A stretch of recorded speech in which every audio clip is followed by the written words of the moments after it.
Y para hablar sobre este tema, vamos a platicar aquí en Mega Noticias con Carlos Ramírez, economista, consultor de riesgo político de Integralia y quien fuera presidente precisamente de la Comisión Nacional de Sistema de Ahorro para el Retiro. Carlos, muy buenas noches, gracias por estar aquí en Mega Noticias. Y bueno, déjame preguntarte rápidamente, ¿cómo ves tú esta propuesta del presidente en materia de pensiones? Buenas noches, Andrés, y gracias por la entrevista. Mira, de entrada, para responder esa pregunta de cómo la veo, pues debo decir que no conocemos todavía los contenidos de la misma, porque el presidente ha sido un tanto elusivo respecto a qué podría estar detrás de esta muy tardía propuesta de reforma de pensiones. Es importante señalar que ya el presidente López Obrador hizo una reforma de pensiones en el 2020, que se había manifestado satisfecho con esa propuesta y que ciertamente a poco menos de 5 meses de la elección presidencial y del final de su sexenio a 9 meses, pues llama mucho la atención que esté ahora muy interesado en las pensiones. Eso por un lado. Por otro lado, más allá de las discusiones, vamos a llamar, de carácter técnico, el tema de las pensiones es complejo, no es un tema con el que se pueda estar jugando políticamente, o bueno, sí se puede jugar políticamente con ellas, pero desafortunadamente con consecuencias no muy afortunadas para los países. Pero la pregunta de fondo es, ¿quién paga? El presidente dice que quiere elevar las pensiones, ok, muy legítimo, que bueno, todos quisiéramos que las pensiones fueran mayores, pero alguien tiene que pagar, y solo hay de tres: o paga el trabajador ahorrando más, o paga el patrón poniendo más dinero de las empresas, o paga el gobierno. Nada más que el gobierno no tiene dinero propio, el gobierno vive de la recaudación que hace de todos los mexicanos, de los contribuyentes. Entonces, en este punto, y ya para terminar, simplemente señalar, todos queremos mejores pensiones, pero generalmente es muy difícil poner de acuerdo a todos de quién debe de poner más dinero. Y hoy lo que sabemos es que el gobierno no tiene dinero, que ya no tiene espacio, que está gastando 2 billones de pesos en pensiones en este 2024, niveles récord, y que ya no tiene espacio fiscal. Entonces, todo parece sugerir que esta propuesta tiene un carácter político electoral, pero habrá que esperar, porque una mala reforma de pensiones puede tener efectos duraderos muy negativos y adversos para la vida económica y financiera del país. Lo dices muy bien, todo el mundo queremos que al momento de retirarnos pues tengamos un ingreso que nos ayude a irla sobrellevando. El presidente habla de que las personas se retiren y reciban como pensión el 100% del último salario, y lo dices también muy bien.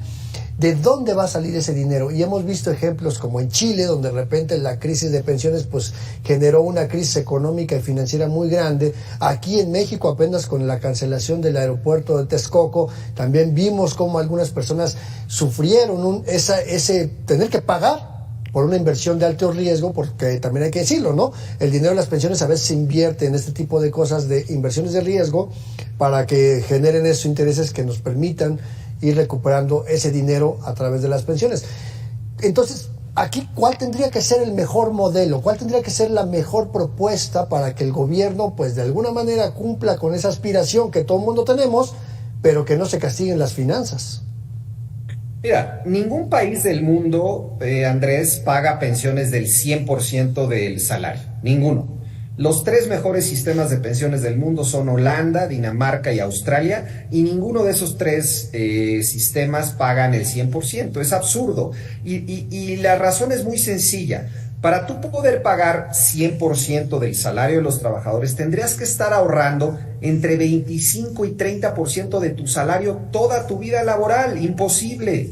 Nadie en el mundo hace eso, ni con la aportación tripartita que te acabo de mencionar. Entonces, los mejores sistemas de pensiones son los que tienen un componente del gobierno, un componente de ahorro del trabajador y un componente de los patrones. Pero es la combinación de los 3 y en un buen equilibrio, y es la que cubre a más gente. En México solo 35% de la población está ahorrando en una Afore. Es la que es más equitativa con las generaciones venideras, porque imagínate que hoy el presidente decretara vamos a llevar a las pensiones al 100%. Muy bien, suena maravilloso, pero dado que eso va a comprometer las finanzas del futuro, le va a poner una carga gigantesca a las siguientes generaciones que evidentemente tendrán que pagar más impuestos para poder pagar.